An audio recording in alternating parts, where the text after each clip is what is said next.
Salut les filles, eh bien nous voilà aujourd'hui pour l'avant-dernier bloc, donc ce sera le numéro 21, enfin le numéro 11 mais la 21e partie. Allez, je vous le montre, voilà, donc je l'ai attaqué, effectivement, il n'y a pas de difficulté particulière, je vous montre, en fait ce sont des fleurs qui sont faites avec les restes de tissu. Et les broderies, là je vais finir avec vous, je vais terminer avec vous. C'est deux points qu'on connaît, mais juste l'association, je voulais qu'on la fasse ensemble. Voilà. Alors, voilà, je ne vais pas revenir en fait sur les appliqués de base, d'accord. Simplement, j'ai décalqué sur le Vlisofix, pétale par pétale, et puis je les ai appliqués à la machine, en piqué libre ou à la machine, comme vous voulez. Ou bien j'en ai quelques-unes qui le font en point de feston. Voilà, donc les appliquer, c'est habituel.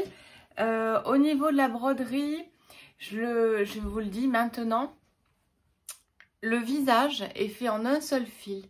Le visage, les yeux, le nez, la bouche, en un seul fil. Pour tout le reste, j'ai utilisé deux fils. Voilà. En termes de couleur, alors j'ai pris du 310 étoiles et du 310 normal. Vous pouvez tout faire en normal, je pense. Pour les feuilles, j'ai pris le 4050 que j'aime beaucoup, que j'ai déjà utilisé dans un ancien bloc aussi. Et pour le cœur, alors j'ai pris l'option d'en faire un seul de rempli. Voilà, juste celui-ci. Je l'ai fait en 4057, celui que j'utilise depuis le départ. Voilà. Mais voilà, je me demande si je vais les remplir tous ou pas. J'aime bien le fait que les cœurs de fleurs soient blancs. Donc je pense que je vais les laisser comme ça, voire même peut-être défaire celui que j'ai fait. Voilà, bah écoutez, c'est vous qui verrez. On se retrouve sur la planche et je vous montre comment on brode les feuilles. Allez, à tout de suite! Alors, vous allez pouvoir bien le voir. Donc pour les feuilles, je fais des points lancés au milieu de la feuille. Je monte très haut pour celle du milieu. Ensuite, j'en fais un petit peu au milieu. En fait, j'en mets 3, pas plus, d'accord? Je remonte au milieu.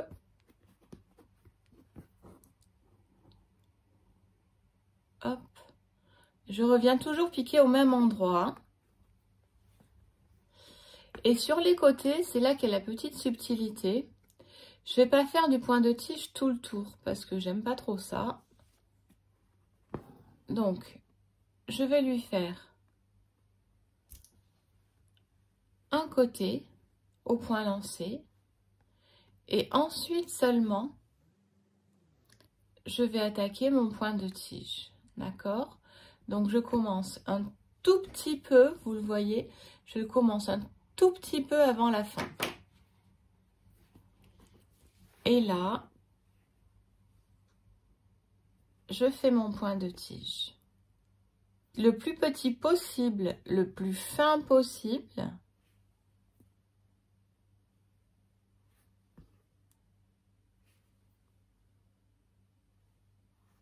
Là, on reprend un cours comme dans les tout premiers blocs, mais des fois, ça ne fait pas de mal. Hop.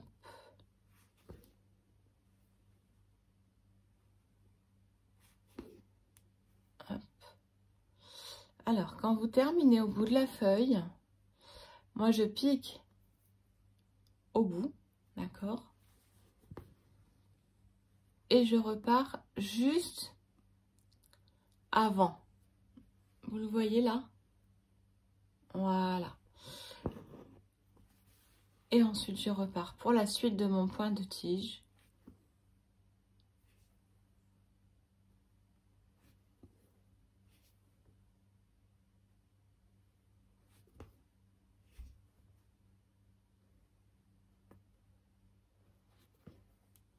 Alors, c'est pas hyper facile de le faire. Là, je suis très très loin.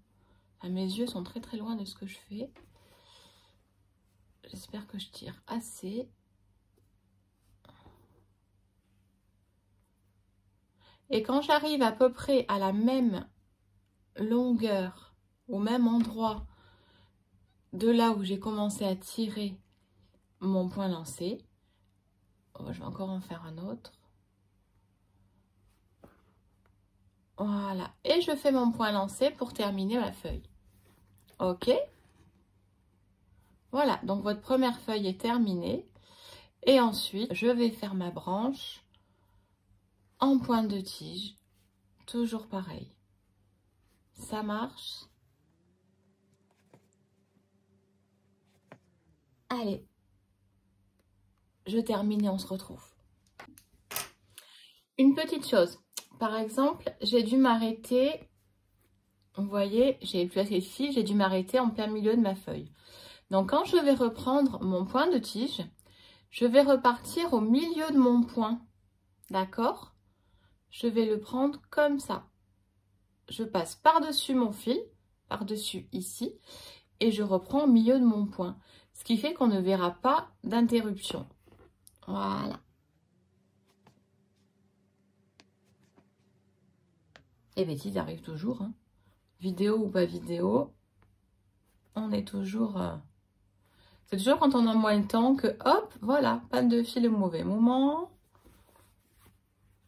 Hein, les filles qui font tout à la machine, ben on n'a plus de canette au dernier moment.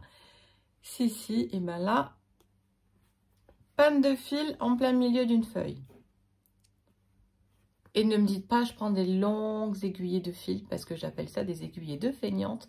Et je vous rappelle que le fil s'use.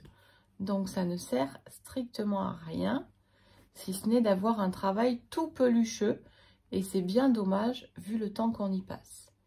Voilà, donc là j'arrive au dernier point. Et par exemple, vous voyez, pour ne voir aucune différence, je vais aller l'arrêter en dessous le premier, en dessous mon point lancé. Et je vais l'arrêter par-dessous.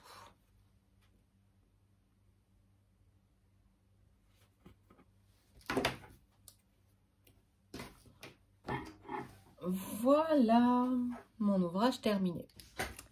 Voilà, donc nous avons terminé notre ouvrage de cette semaine. Donc dans 15 jours, nous allons refaire encore un bloc nouveau et ce sera le dernier. Ce sera donc le 12e bloc et ce sera l'avant-dernière partie. Ensuite, nous assemblerons. Donc je confirme bien, nous allons terminer notre assemblage le 21 décembre. Voilà. Allez, et ben écoutez, à dans 15 jours. Brodez bien. Salut, salut!